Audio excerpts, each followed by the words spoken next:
嗨，大家好，我是九九，我是一名摄影师，也是一名数位游牧者。我人现在正在车上，与朋友一起去保加利亚的班斯科参加他们的国际数位游牧节 Bansko Nomad Fest。那 Bansko 在数位游牧世界里面其实占着举足轻重的地位，因为它不只是最早期发展数位游牧的城市之外，而且还受到当地的政府支持。所以接下来呢，在这部影片，我将透过3段访问，带大家一步一步了解班斯科是如何从税收、房地产以及当地政府政策，一步一步成为欧洲数位游牧者旅居的首选。Now you're watching JoJo Nowhere with Tony I'm Chris from Nomads Bulgaria. I'm originally from Switzerland. I was 17 years in Germany. And Chris today is going to guide us through what policy in Bansko that's really helpful for nomaders. And once you pay 17 years German taxes, you start where you go next. So together with my family, we were looking at all the European countries where to go best. And we came to Bulgaria because it most offers the attractive package. Chris 他带着老婆小孩以及整家公司举家从瑞士搬到保加利亚，为了以下3个原因。Most foreigners here, they have 3 reasons to come to Bulgaria: low tax, healthy food, and more freedom. Freedom in a way, doing business means less administration, less regulation compared to other European countries. This brings me also to the topic of nomads, because I don't consider myself as a nomad. I have 2 kids in school and I need an airport. That's why we live in Sofia. 当然，相比于杜拜、英属维京群岛或帛琉，这地方税务肯定更低。但如果你想享受欧盟内部的福利措施，或者是你的客户大部分都在欧盟国家之内，那居住在保加利亚就是一个很合理而且适当的选择。But if you look what is a nomad starts very young, normally by age. Yes. And he travels the world, which means he's interested in Latin America, in the US, in Europe, in Asia, and he goes from one pool to another. But if you look into the life cycle of a nomad, he slows down. He finds spots, he goes again. Then you have the season. Sometimes they go for the winter season, they stay longer. Sometimes they go for the summer season to go somewhere. And then they settle. They got older, find a partner, get children, and that's exactly what happened in Bulgaria. 以上就是游牧的3个阶段：探索、漫游以及定居。那班斯科10%的人口是来自于最后阶段的数位游牧者。And more nomads, they come here now, up to 1,000 people a year. Yes. They stay here the summer season. And nowadays, if you look into Bansko, close to 10% of the population here is already settled nomads. They bought apartments, they rent it out the time they're not here, and some of them they are even starting a family. 身为公司的负责人 ，Chris 在旅行的时候呢，他的行程也会比一般的游牧者更加紧凑。I'm a resident of Bulgaria for 3 years already, but very often I just go for home office. I fly to Hong Kong for 1 night. I go to Beito Hot Spring in Taiwan for 3 nights, and then I went to Osaka, Kyoto, Tokyo, and all the way back. Just for 1 week. I see. Be a tourist in the morning and then working German business hours at night. That's what I did. How do you figure out all the tax system in Bulgaria? International taxation is a topic I'm interested for more than 10 years. In Switzerland, I didn't care taxes. I just paid. The government also needs something. There is no need for me for a zero tax solution. I see. A digital nomad visa, I wasn't also not interested because sometimes it has restrictions which doesn't comply all nomads. It has parameters not everybody can fulfill, but it's a good entry point to bring the country on a topic, on the table for nomads. 接下来这段是比较 niche 的保加利亚税务内容，如果没有兴趣的话，可以跳到下一段去。Business ease taxation. Bulgaria offers a 10% flat rate tax on the corporate and individual level. It has kept social securities. Dividends are 5%. Living costs are half than Western Europe. Bulgaria offers some of the lowest state debt globally. It's in the top 20 of 300 countries compared to GDP 2024. It doesn't have a socialist government being greedy, looking for the money of the citizen. And that makes it a very wonderful place. Oh, amazing. It's less for high sophisticated real estate development in Bulgaria. Industry is not as big as you have in Taiwan. You might attract even wealthier people there. Bulgaria is not for millionaire migration. In this way, Bulgaria cannot compete to Taiwan.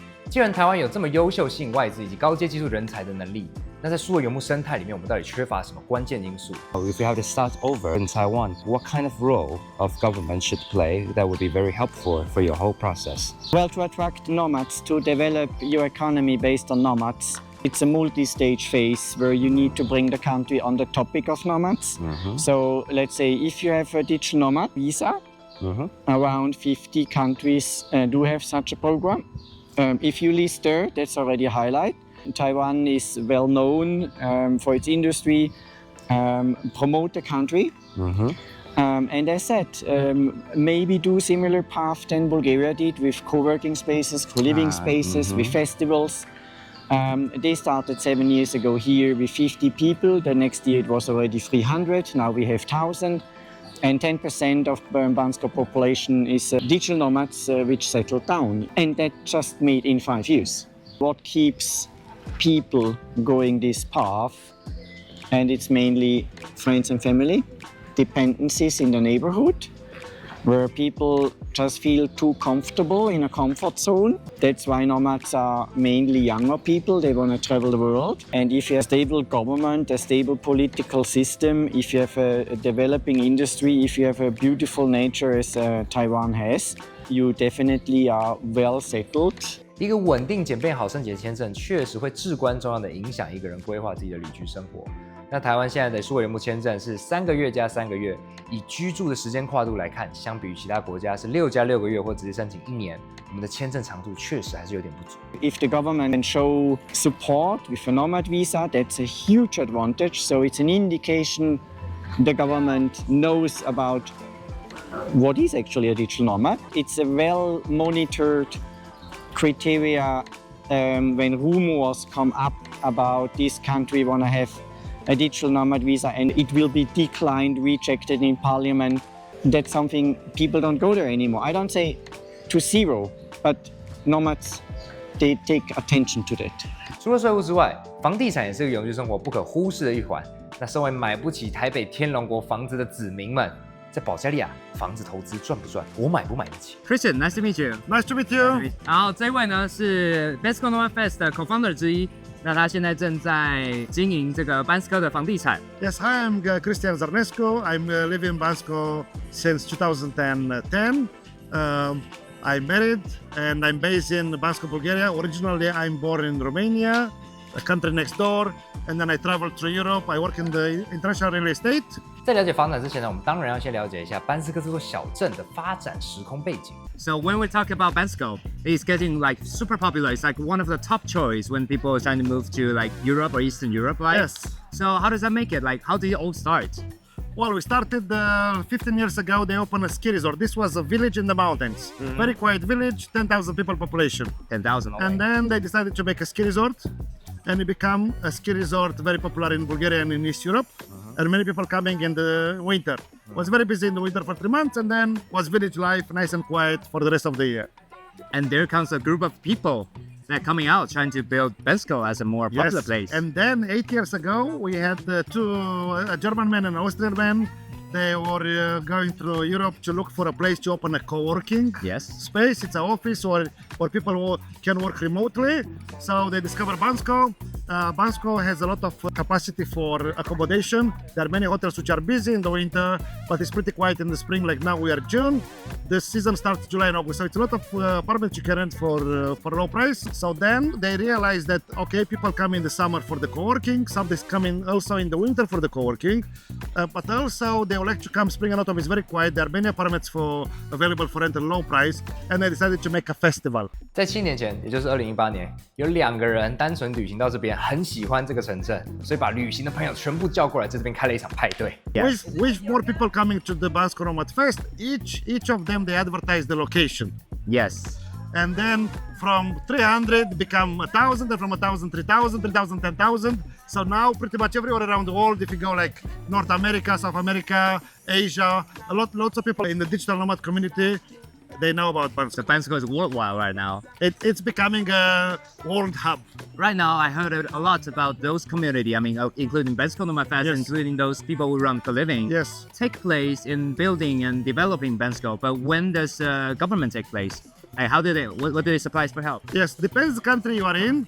In some countries, the government is more active. Actually, they sponsor, they give budgets. In other countries you are in East Europe, they are actually very helpful. Maybe not so big budgets, but they help with location, like festival locations or conference locations. 2 weeks ago, Bulgarian government, they voted in the parliament the Nomad Visa. A lot of countries, they start to look at this and they try to attract more remote workers, digital nomads in the country for economic purpose, reviving the community, bring new blood, new energy in the country and the location. And I heard the standard is really low, right? For Bulgaria, they make it very simple. Basically, you declare I'm a digital nomad, Yes. and you can come stay in the country for 6 months. Just declare. Just declare. So easy. Yes, stay 6 months is still 3 months tourist visa, and also you can apply for 1 year residence. But then they ask you prove that you have a minimum income of 26,000 euros. Now might go to 52,000. Actually, it's the threshold for VAT, which is from less in euros. Anyway, it's a number. So for the moment, it's 26,000 euros. And if you show that you make this money last year, not in Bulgaria, then you can receive 1 year residence in Bulgaria. 26,000 euros, so to Taiwanese dollar is like $1 million. 没有任何门槛，你只要跟保加利亚政府申请，就可以获得6个月的签证。那如果你去年有营收超过100万台币，那你就可以获得1年的签证。那随着保加利亚加入欧盟啊，在签证的有效期间内，你就可以无限制的往返于不同的生根国家。So when it comes to your business, helping foreigners to find out where to buy their real estate in Bansko, yeah? Yes. The fact that Bulgaria joined the European Union probably be also like good for a foreigner to get it. Yeah, well, actually, it's more things. It's actually you have accommodation, which is low price accommodation. Yes. You have good internet. Yes. The locals are friendly. They can speak English. You have communities of digital nomads. You have fast internet. They are actually mixed, so which attracts the nomads. Could you please tell us a bit more about the real estate here? What's the price for, like, let's say a studio, Yes. one room and with a 1 bathroom? Yes. I advertise and I sell apartments in Bansko specifically. Apartments start from studios, 1 room. It's like a hotel room with a kitchen. It's your private property, and they start at 35,000 euros. 35,000 euros. Yes. You mean this year?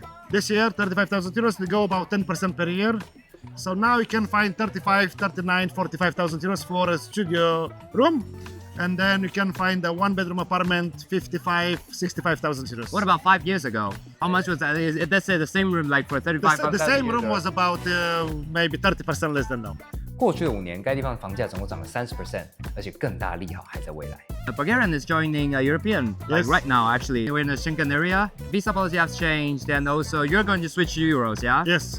So it's just gonna be like more joining the more aggregate markets, and Yes. yeah, there's just gonna be a process. We are in Europe for since 2007. This helps with people actually traveling without needing visa. All Europeans they can come, but also we are in Schengen since last year, and we join Euro next year. January we'll join Europe. Yeah. It's a signal to all the big investment firms that the country is stable economically, and then you see more direct foreign investment in the country, which helps the macro economy. Yeah, so I see now why Bansko is such an attractive place for digital nomad, because you have nice real assets to buy it now, or Yes. like even earlier time, you Yes. know? It's still early phase. And you have such a great event that people gather Yes. together every year here, around 800,000 Yes. people.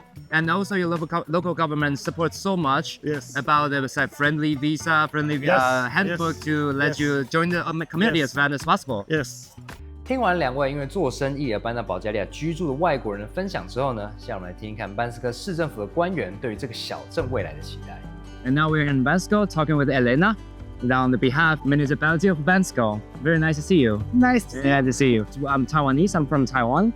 And on behalf of our governments, we would like to learn some experience from the Bansko developed history. How does it all start? How does Bansko become like a digital nomad paradise? It starts maybe about 10 years ago. It starts like a small festival, but now the festival is growing. This year it was about 800 participants. When does government start to, take participants in the... We are participating as a municipality from the beginning, providing free space in the city park, electricity, the halls in the community center, 1 hall in the tourist information center. Everything they need for the festival, we provide them. Oh, so that sounds so nice. I wish our government also do that. 800个人，为期2周的数位游牧活动，其实范围涵盖了公园、公共讲堂、公共泳池，非常吃这个小镇当地的生活机能。What makes you make the decision to support them? What did you see? We have seen that a lot of people coming in Bansko. They're working from here and they stay here. They live in here. They buy properties here in Bansko. Seeing that most of the tourists like Bansko and they like to stay here for a long term. Now the community nomads is very big in Bansko. Yeah, because before people only come to Bansko in winter. Yes, for skiing. And they're not going to stay here permanently. Yes. 班斯克的居民数量平常大概落在1万到1万3之间，但在冬季滑雪季的时候，游客会有2.5万人。Yes, mostly in the winter, but cultural program of the Bansko become bigger, like free festival. We have a lot of free festivals. On Pier Street, the walking area in Bansko, you find a lot of little souvenir shops, a lot of cafes which are offering you every Friday and Saturday a live concert, a musician.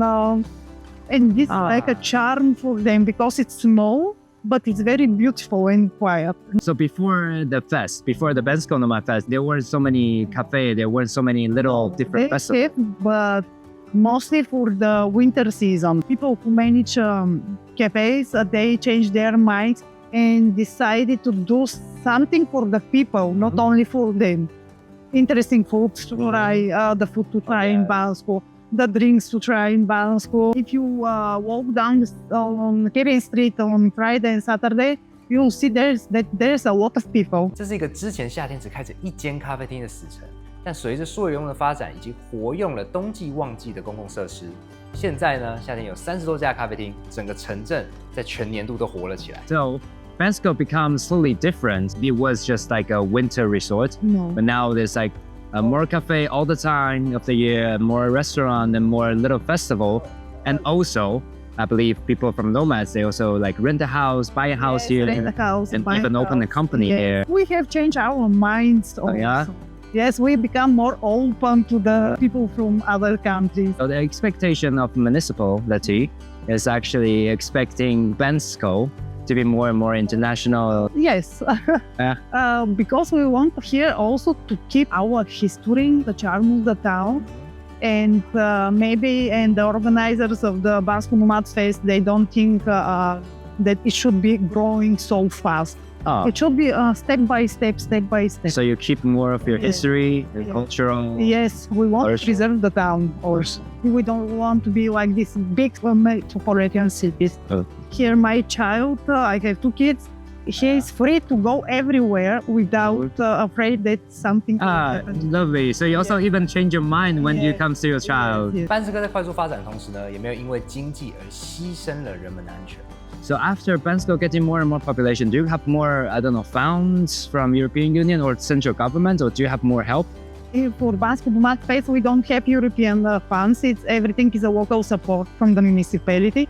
But we have a lot of European funds. They reach the cultural program, like we have a new stage from European fund. It's from the last year. It's our, because before we rent a stage, now we have own from a European fund. We have a new museum here of the mountain and the people. Who want, you can see it in a minute. And it's also by European funds. There's a special reason for them to fund Bansko. We candidate for the project Norway Fund. It's the museum of people and the mountain and the stage.